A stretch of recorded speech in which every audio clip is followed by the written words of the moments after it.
இது அது இல்ல.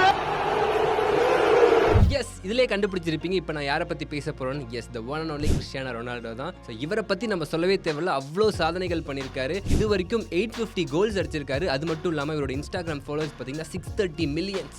பா, இது என்ன பிரமாதம். இதோட ஸ்பெஷல் ஐட்டம் இப்போ சொல்ல போகிறேன் கேளுங்க. இப்போ ரீசெண்டாக அவர் சவுதி அரேபியா அல் நசர் டீமோட கான்ட்ராக்ட் வந்து ரினியூ பண்ணாரு. அந்த கான்ட்ராக்ட்ல அவருக்கு என்னென்ன பெனிஃபிட்ஸ், எவ்வளோ காசு கொடுக்குறாங்கலாம் சொன்னால் உங்களுக்கு அப்படியே தலையே சுற்றிடும். அந்த அளவுக்கு நிறைய டீட்டெயில்ஸ் இருக்கு. நான் பொறுமையாக சொல்கிறேன், நீங்கள் ரிலாக்ஸாக கேளுங்க. இப்போ நான் சொல்ல போகிற பெனிஃபிட்ஸ் எல்லாமே ஃபுட்பால் ஹிஸ்ட்ரியிலேயே ஒன் ஆஃப் த ஹையஸ்ட் அப்படின்னு சொல்றாங்க. ரொனால்டோ அவங்க டீம்ல விளையாடுறதுக்கு 178 மில்லியன் ஒரு வருஷத்துக்கு கொடுக்குறாங்க.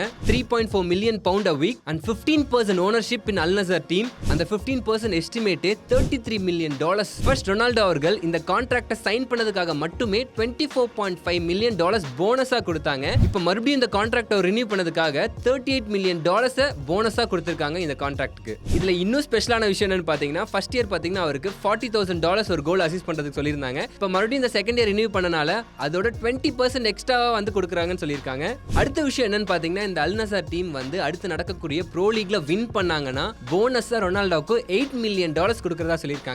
அடுத்து அவர் அதே லீக்ல கோல்டன் பூட் வின் பண்ணாருன்னா அவருக்கு கோல்டன் பூட் மட்டும் கிடைக்கிறது மட்டும் இல்லாம அவங்க டீம்ல இருந்து $4 மில்லியன் போனஸாவும் கொடுக்குறாங்க. அடுத்து Al Nassr Asian champion league qualify ஆச்சுன்னா, குவாலிஃபை ஆகி வின் பண்ணுச்சுன்னா 6.5 மில்லியன் வந்து போனஸா ரொனால்டோ கொடுக்குறாங்க. இது வரைக்கும் கூட ஓகே, ஃபுட்பால்ல கோல் அடிக்கிறாரு, அசிஸ்ட் பண்றாரு, இதெல்லாம் ஓகே. அதை தாண்டி இப்போ ஒன்று சொல்றேன், இதை கேளுங்க. இதுதான் ரொம்ப ரொம்ப முக்கியமான விஷயம். இவருக்கு மட்டுமே வந்து 16 ஒர்க்கர்ஸ் இவங்க கொடுத்திருக்காங்க இவங்க டீம்ல சைன் பண்ணனால. இவருக்கு இதுல 3 drivers, 4 house keepers, 2 chefs, 3 gardeners, 4 securities, இவங்க எல்லாருமே ஷிஃப்ட் போட்டு 24 ஹவர்ஸ் ரொனால்டோ கூட ஒர்க் பண்றதுக்காக அந்த டீமே இவங்களுக்கு செட் பண்ணி கொடுத்திருக்காங்க. இதோட மட்டும் அவங்க நிக்காம இப்போ ரொனால்டோ அவர்கள் எங்கேயாச்சும் டிராவல் பண்ணணும்னா நம்ம மாதிரி ஃபிளைட்ல போயிட்டு ஏதாச்சும் டிக்கெட் எடுத்துட்டு போகலாம் அவசியமே கிடையாது. அல் நசர் டீமே அவங்களுக்கு தனியாக ஒரு பிரைவேட் ஃபிளைட் செட் பண்ணியிருக்காங்க.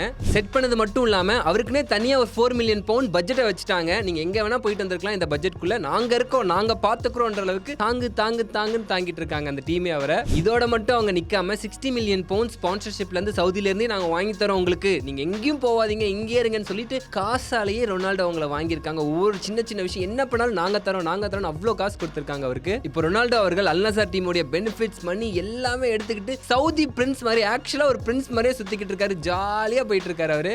சப்பா, நமக்குலாம் நேத்து தான் சம்பளம் வந்துச்சு, இன்னைக்கே காலி ஆயிடுச்சு. ஆனா அவருக்கு சம்பளத்தை காலி பண்ணணும்னு நினைச்சாலும் காலி பண்ண முடியாது. அந்த அளவுக்கு காலி ஆனாலும் நாங்க கொடுக்குறோம்னு இப்படி பண்ணிக்கிட்டு இருக்காங்க. இதுதான் உலகத்திலே one of the greatest footballer கிடைக்கக்கூடிய ஒரு செம்மையான கான்ட்ராக்ட்னு சொல்றாங்க. ஸோ இந்த கான்ட்ராக்ட் பத்தி நீங்க என்ன நினைக்கிறீங்கன்றதை மறக்காம கமெண்ட்ல சொல்லிட்டு போங்க. அண்ட் இந்த மாதிரி இன்ஃபர்மேஷன், இந்த மாதிரி நிறைய இன்ட்ரெஸ்டிங் ஃபேக்ட்ஸ் உங்களுக்கு தெரியணும்னா நம்ம ப்ரோக் நியூஸை மறக்காம ஃபாலோ பண்ணிருங்க.